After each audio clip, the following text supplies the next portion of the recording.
Awesome. All right. Thank All you right. so much, Catherine. And thank you to all of you who are tuning in on YouTube for this week. My name is Ketchy Nelly, and we are back with Climate Fridays. And of course, this is live, as you can tell, because we're dealing with some technical difficulties. If this is your first time here, Climate Fridays is a brilliant initiative brought to you by Green Music Australia and School Striker for Climate to empower you and engage you in climate activism.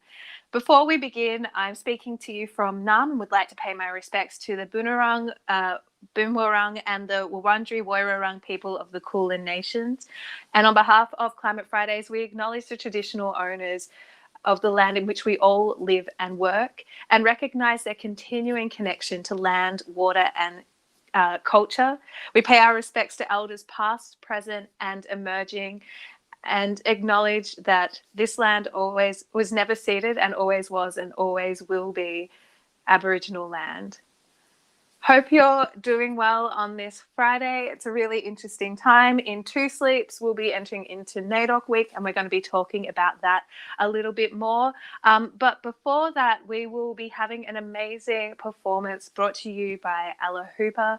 She's currently in a church of all places, but she's going to be bringing us some really gorgeous music, and we're going to talk a bit about the way activism has changed over the years as well. We're seeing so many people from the younger generations come through.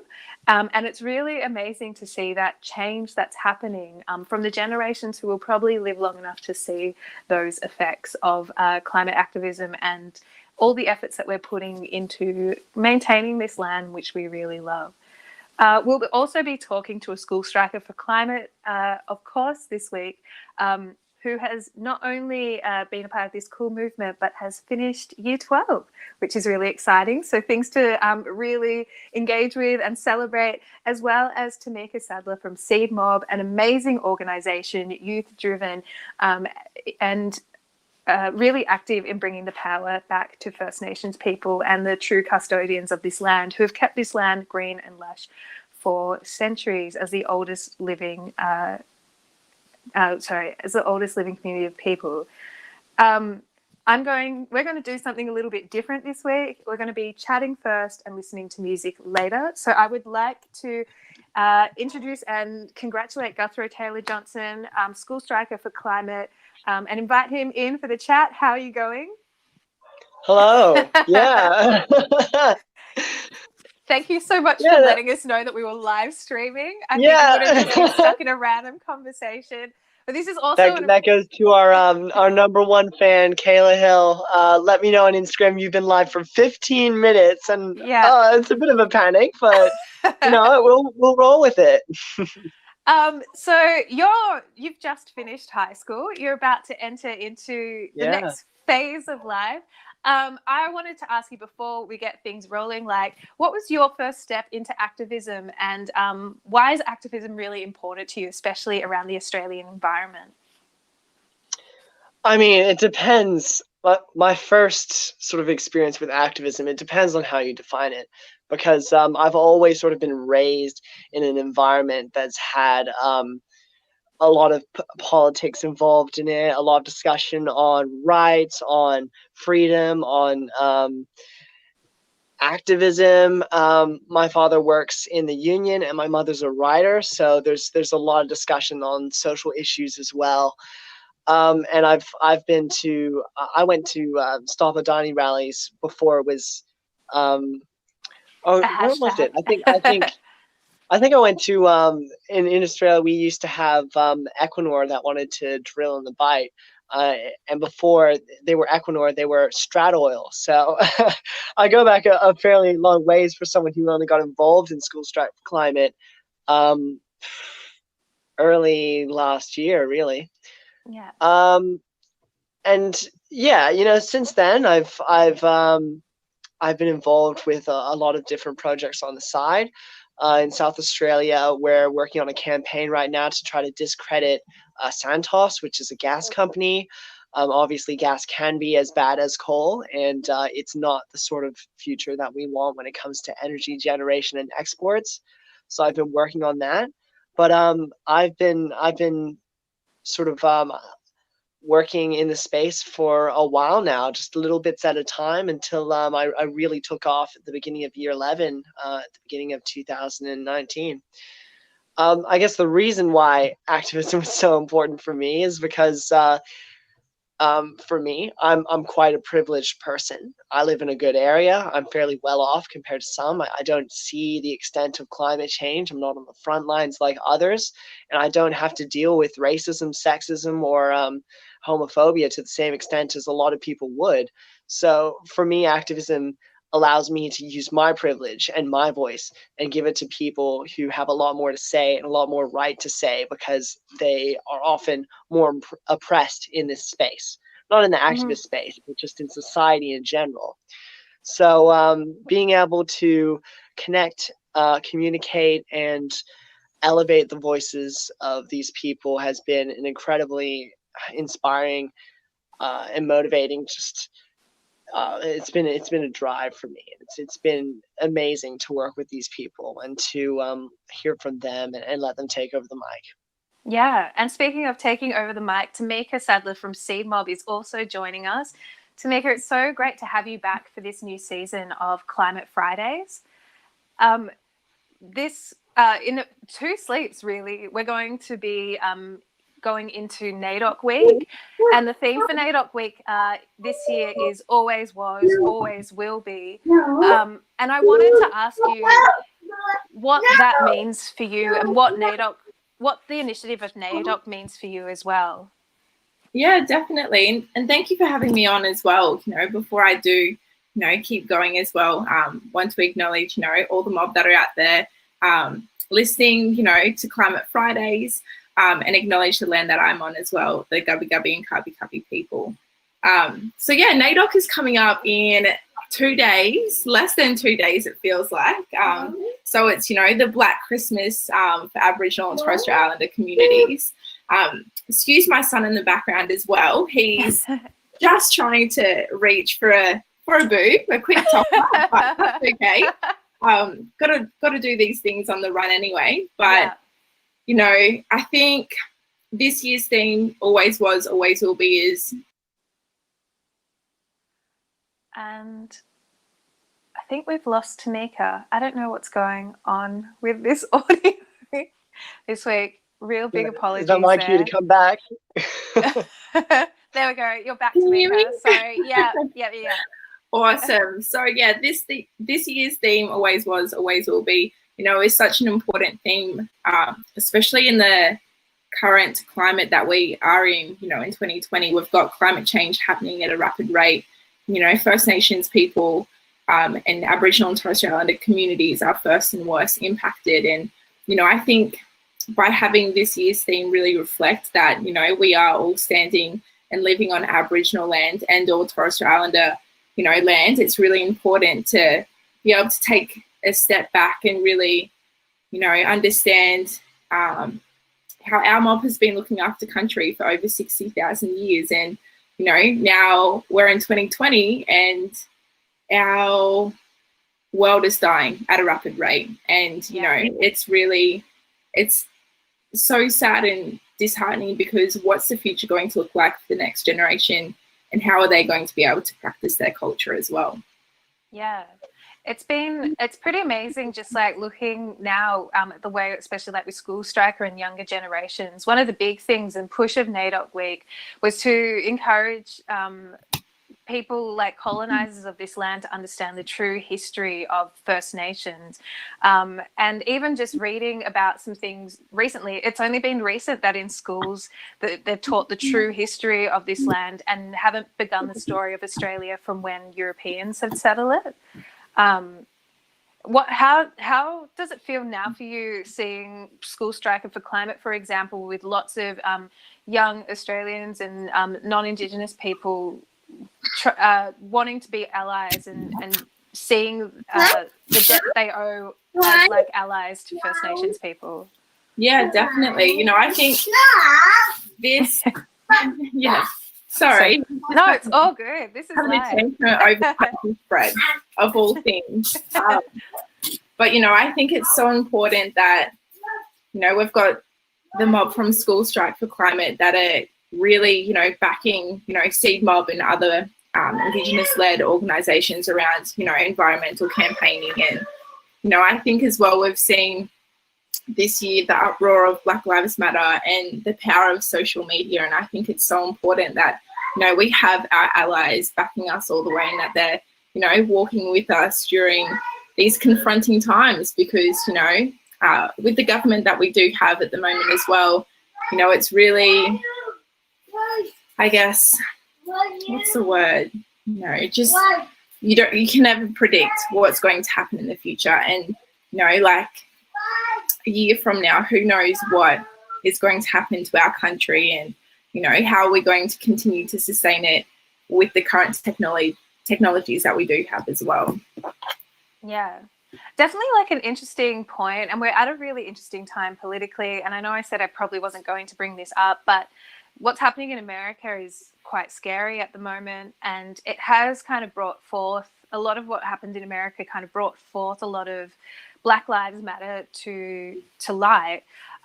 In Australia, when we refer to a Black, I guess it's split between the two communities of like First Nations and Africans. But I find it really interesting as somebody who grew up with parents who didn't protest. It's really amazing to see young people now of colour protesting and really taking the action further. I mean, I feel like a lot of us understand that we're even just being born and existing is a political statement, but it's really powerful to see young people going back to their community and showing them the ways in which they can really take active action against things that they think are unfair and unjust in this country. Yeah, how do you feel about, like, what is it like for you with Seed Mob? Because earlier this year you were going to community to encourage people to vote, much like what we're seeing happening in the States. Can you tell us a little bit more about that experience for you? Yeah, definitely. So, you know, because of COVID and that sort of thing, that really put a halt in, you know, the work that we were doing out in communities. And so, you know, we've had to go digital with a lot of the work that we were doing. But some of my colleagues, you know, they were able to get to the Northern Territory in time before, you know, some of the lockdowns were put in place. And, you know, they travelled from community to community, you know, getting to talk with Mob and talk with the elders and talk about what they want to see for their future in their communities as well. And, you know, really be able to provide that education about Origin's plans to frack the Northern Territory, because, you know, there is a lot of information out there, and unfortunately with these big energy providers as well, there's a lot of miscommunication and misinformation that's given to our mob too. So, you know, it was really pivotal in being able to, you know, educate our mob about, you know, the potential impacts that it's going to have as well on community. And, you know, we had our team go around to community for the last 6 weeks in the lead up to the Northern Territory elections to really have their voices amplified and, you know, really have their vision of what they want to see in their communities, you know, being able to be put into place. But with that as well, you know, there is a lot of people as well that, you know, are still very misinformed about voting and elections and things like that. So, you know, it was a lot of hard work by the C team, but, you know, we did a really good job. And I think, you know, for the young people in the communities to see that as well, and for them to potentially be the first time voting as well, you know, that's a leadership experience in itself, and that's going to empower them and inspire them to continue to keep that grassroots movement alive, really. Yeah. Guthrie, you're a young person. Well, you're actually a young adult, about to enter into full-blown adulthood now that you're finished with high school. But I'd like to ask you, like, what do you hope to see in the future? Like, if you wanted to imagine Australia even just 5 years from now, what are the things that you would like to see happen? I would love to see some key targets being set and met. One of them being 100% renewable energy powered, and also having renewable energy exports by 2030. It's becoming increasingly harder to do, though, because there just aren't people who are taking that step, taking the lead, and having these discussions in Parliament, in the government, in the community. And I think a key aspect is definitely focusing on gas, because there's still a lot of myths around whether or not it's a transition fuel, whether it's really as bad as coal, whether it's essential to back up renewable energies. It's not. There's so much potential in renewable energy, and it's being slandered by these lobbyists who are really trying to prop up this dying industry, and trying to create confusion and Yeah. distrust. Also, hello, hello, Hi. Ella. Hello. Sorry to keep you waiting. That is Fashionably perfectly late. fine. Catherine, we were talking about misinformation, and a lot of people nowadays turn to the internet for their information. How do you've spent a year having to literally learn online or through distant learning because of the pandemic, but how do you think young people can help combat that kind of false information online by what actions have you guys been doing to kind of help sway people online towards what's really happening and what the important issues are? I think being self-informed is really important. You don't just want to be sharing articles that are at the top of your feed because they look like they're good to click on. You want to be approaching all issues with a critical mindset. How credible is this? How important is it for other people to see it and learn about it? I always trust information that comes from credible news sources. The Guardian's pretty good. The Conversation's also quite nice. But it's always good to look at some of the less credible news sources to sort of understand where it is that they aren't being credible, so you can see it in other news sources. And I think the fake news sort of aspect of journalism nowadays is really hitting hard when it comes to propaganda. Even in its traditional sense, which is just having a bias. There's definitely a lot of information out there that is trying to sway you on one side, and it's really up to you on whether you want to be swayed by that side and whether it's information that you can trust. Certainly when it comes to online learning, it hasn't been easy, but I've learned so much about the world we live in and the society just through the increase in people who've been online, and the increase of sharing, and people taking the time out of a usually busy life to learn about a lot of things that they didn't have time for before. I've learned so much about gas and how awful it can really be. I've learned a lot about what First Nations people face, and the injustices that are seen at a systemic level. And I've been keeping up with the election too, so I'm learning a bit more about some of the flaws that other countries have when it comes to their judicial and executive system. But yes, definitely stay informed. Challenge everything you read with a critical mindset, and really look for things that are informative and trustworthy.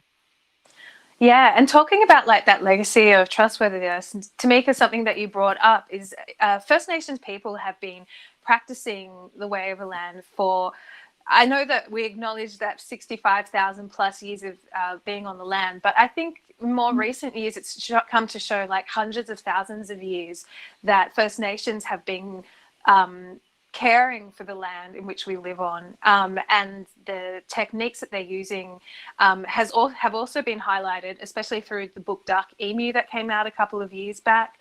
Are these practices, do you feel like do you get frustrated with how much you need to prove when it comes to taking care of the land? Yeah, definitely. Aboriginal and Torres Strait Islander people were the first scientists of this land. It's embedded in our identity, and for Uncle Bruce Pascoe to write Dark Emu and have that published, and then have a whole heap of white critiques really judge the book about Indigenous practices is so disheartening, because we've been here for thousands of years, and what more evidence does white Australia need to understand that we've been caring for country within our cultural identity for thousands of years? And, you know, it goes to show that Aboriginal women were the first people to bake bread. And, you know, like, it's, I guess, you know, frustrating as well with the fires that happened earlier on this year, that, you know, for the rest of Australia, it was really a wake-up call for them to be like, oh, okay, we have to listen to traditional owners and, you know, Aboriginal perspective and incorporate, you know, fire management. And, like, these are things that should have been implemented years and years ago to prevent, you know, some of the environmental disasters that we are seeing in this current day. Yeah. Ella Hooper, this is a little bit different, but like a lot of your career has been spent in a place where you can be highly critiqued, but you've also been somebody that has protested since a really young age. What do you think it takes for people to protest? Is it an easy step, or do you have to really, really, I guess, like, have the guts to stand up for things? Yeah, I think it's interesting. Also, I've got an echo. Do I have an echo to you? No, you're all fine here. Yeah, I think it can be scary, and I won't lie. You know, being in the public eye is challenging sometimes. I was very, very young when I started, so I had a bit of, you know, I would definitely suffer more than on one occasion from foot in mouth disease. You know, blurting things out and maybe not really thinking them through, but. I think I'd still rather run the risk of getting something wrong and apologizing or saying, oh, look, I don't know, I need to more learn about that, than just being silent and just towing the party line of trying to please everybody all the time. Then you end up having, you know, as an artist, I think that's really unconscionable, because artists are here to tell stories and communicate, and possibly arguments as well, to like sell their arguments and to raise things and explore things and you know, pass them apart a bit more to make other people think, and basically passing on these messages or these questionings. Anyway, that's always been really important to me, more so than getting it right, more so than being eloquent. I still have a lot to learn, and I'm still far from eloquent. When I talk about this stuff, I get nervous. I get nervous because I feel it's very important. I get nervous because I you know, don't want to stuff something that's of cultural importance up, or even mispronounce something. I think we all get a bit sweaty palms still. But as a good ally, I know that I have to push through that. I have to push through that to be an example of a good ally that takes that chance and, you know, might sometimes not get it right, but keeps showing up to sort of be vulnerable in that way and be brave in that way. Because, I mean, if that's the bravest thing I can do as a privileged white, you know, cis, straight, female rock musician, then I better bloody do it, because that is a lot of privilege. That is a privilege on privilege on privilege on privilege. You know, I do what I love for a living. Like, that's insane. I am the 1.111%. So it's very important to me that I listen and learn and keep showing up and take direction. And yeah, I hope that answered the question. Yeah. But is it hard? Yes. It's not just easy, and I don't do it without getting nervous, and I don't do it with full confidence, and I don't do it without thinking, but I still do it. Yeah, and I think that's really important. And I think that's a fear that, like, a lot of people, even myself, have, is saying the wrong thing. But I think if you have that openness to learn, I think that kind of is that overruling thing, isn't it? Earlier, I'm not quite sure if we were live streaming at that point, but you were talking about how you were protesting when you were younger, and how, like, protests has changed quite dramatically, I guess, with this younger generation. But I wanted to find out a bit more from your perspective, like how you've seen activism evolve. Well, yeah, I don't know if this went to air, but I was having a bit of a fangirl at these incredible young people, you know, at them, you know. But I was also watching last week's whole episode and session, and it struck me. I also have a young cousin, Nina. Shout out, Nina, if you're watching, who's really involved on the school side of things down in Melbourne, and she's only just hit high school. And the organisation of it impresses me. The thoroughness impresses me. Like the way you were just talking, Guthrie, as well, was just so, you know, talking about being a critical thinker and talking about not just posting the top article that comes along. I was just like, oh, I flashed back to when we were, sorry, did I get your name wrong? I'm sorry. When we were kids and we were maybe just sort of a bit more not as detail oriented and maybe didn't have the access to. This is pre-internet. So the way that these several movements have used the internet so brilliantly to get more detail, become, these incredible self-educating tribes, machines, is just incredible. And to organize and to do protest on the scale, also on the scale has changed. As I was saying before, it's pretty much gone mainstream, which I think is really fantastic and important. And back in my day, we may have gotten a little bit picked on or teased or been considered, the sort of the alternative kids or the hippie kids or the weirdos or whatever for having our sort of environmental leanings out in the open and our political leanings out in the open, and certainly our sort of land rights and Indigenous stuff. And Jabiluka was the big one when I was growing up, and it sort of has so many, still resonates today in all of the Indigenous, I want to say a really rude word that goes on, disenfranchising First Nations people, because that for me is the crux. It basically can still all be boiled down to respect.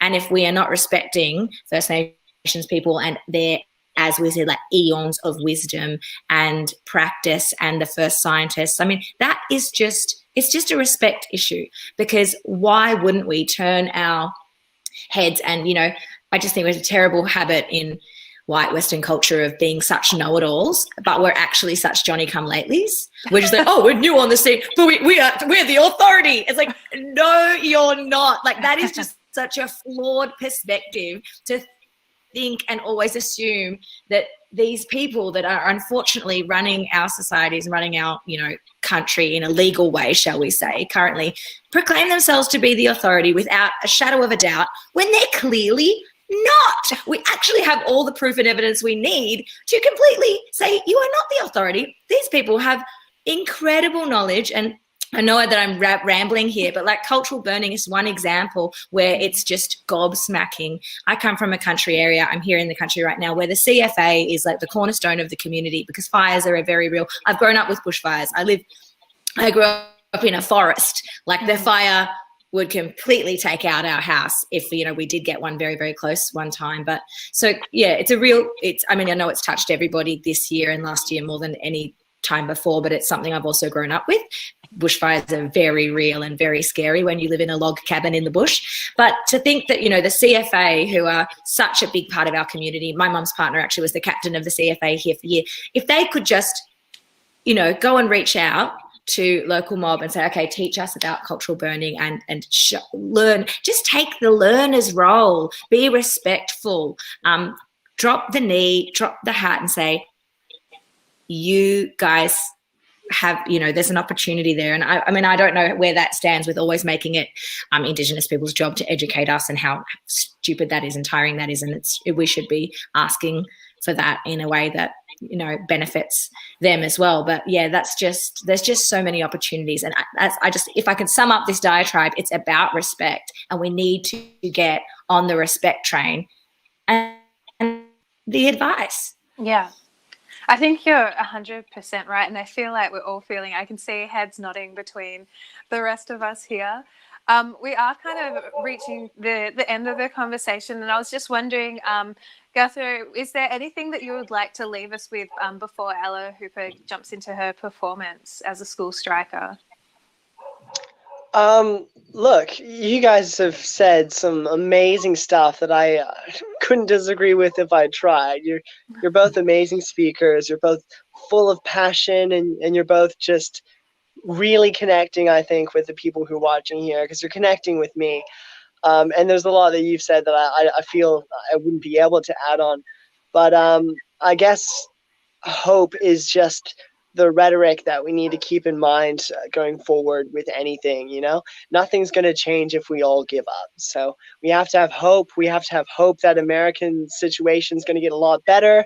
We have to have hope that in Australia, we're waking up to some of the crazy stuff that's happening here, and we're going to fight for a better future here. We have to have hope that there's going to be people in the future who are going to come to power. It might be this generation, it might be the one to come, who are going to fight for the rights that everyone's passionate and talking about on this episode of Climate Live. We've got to hope that social justice is going to be seen. It's something that I'm certainly very hopeful for, and it's the reason I'm fighting, because I have so much faith in what we can all do together if we all band together and fight for the things we share in common. So I'd be keeping that in mind. That's a really beautiful sentiment. Thank you so much, Guthrie Taylor Johnson from School Striker for Climate. Thank you. Tamika Sadler, you said some really amazing things, and I know, like Alice said, it is not, I feel as colonizers, it's not our place to turn around and say, you need to do all the work to teach us how to be better. But it is also, NAIDOC Week is kicking off on Sunday, and the theme for this year is always was, always will be. And I was wondering, before Ella finishes off this beautiful night with her music, is there anything that we need to be looking out for or really reach into in the coming days? Yeah, definitely. I strongly encourage everyone that's, tuning in here tonight to really get involved in NAIDOC celebrations next week and really understand the importance of what NAIDOC means to Aboriginal and Torres Strait Islander people and communities. And, with COVID restrictions uplifting, there are some community events that are happening around the country. So I really strongly encourage you to, get out there, get to know our mob, speak with our elders, and, really get into the spirit of, this year's theme always was and always will be.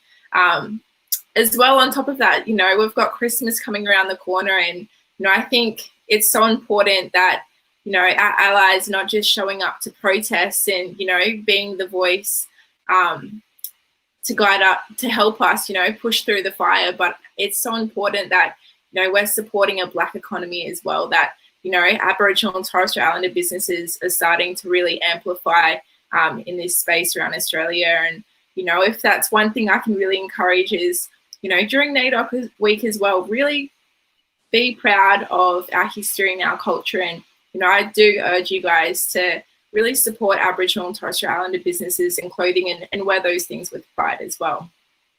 That's so beautiful. Thank you so much, Tamika Sadler from Seed.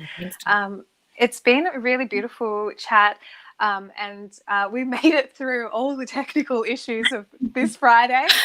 So I'd like to say thank you to you both so much for keeping the conversation strong and going, and really empowering the rest of us to want to do better and take care of this land. We're going to finish up this Friday with Ella Hooper performing a song to take us into the rest of the weekend. I love Climate Fridays, and it's so amazing to have you be a part of this, Ella. So thank you so much for joining us. I'm just going to let you do your thing and bask in your musical magic. Can I just thank you so much for having me and say what an awesome job. You're an amazing host, and I know you had to do a lot of fancy footwork then with our technical difficulties, and that is like my idea of hell on a stick, and you did such a great job. So big round of applause for Kenji. That's a professional right there. Okay, quick baby sound check. I'm not used to playing with headphones on, so we'll see how this goes. Welcome to my church, everybody. It's thoroughly deconsecrated. It's not religious anymore at all. But it still is a church. So the acoustics should be something, either really, really good or really, really bad. Might be a little too boomy. And this is a song I wrote about growing up in the country.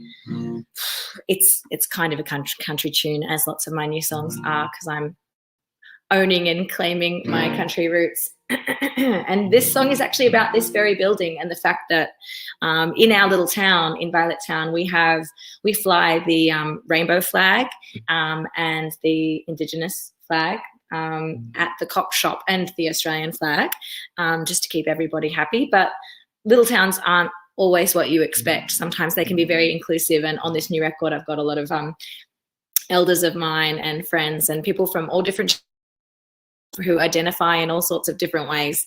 And so it's a little bit of an ode to inclusivity, coming in a slightly weird religious sounding package, but it ain't. I just happen to live in a church. Okay. It's called Small Town Temple.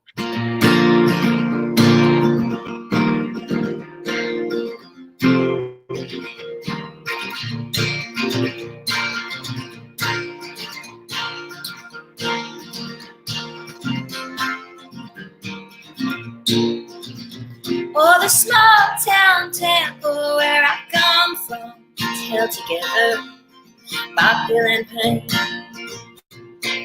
Cracks in the floorboards and window panes make a down-home version of glass that's stained. She ain't nothing fancy, a little blip on the map. Humble is her mystery that keeps me going, coming on back.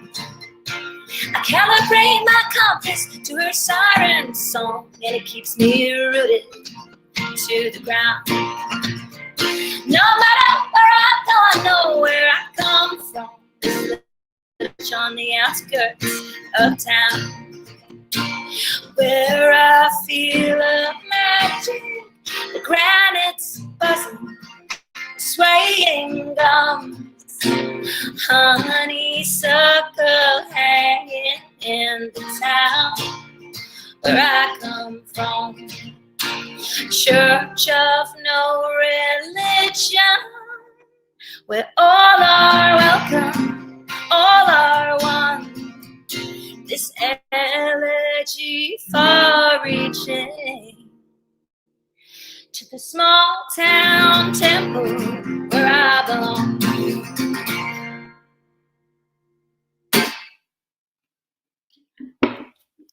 Thanks, everybody. Thank you so much. That was so inspiring listening to everybody speak.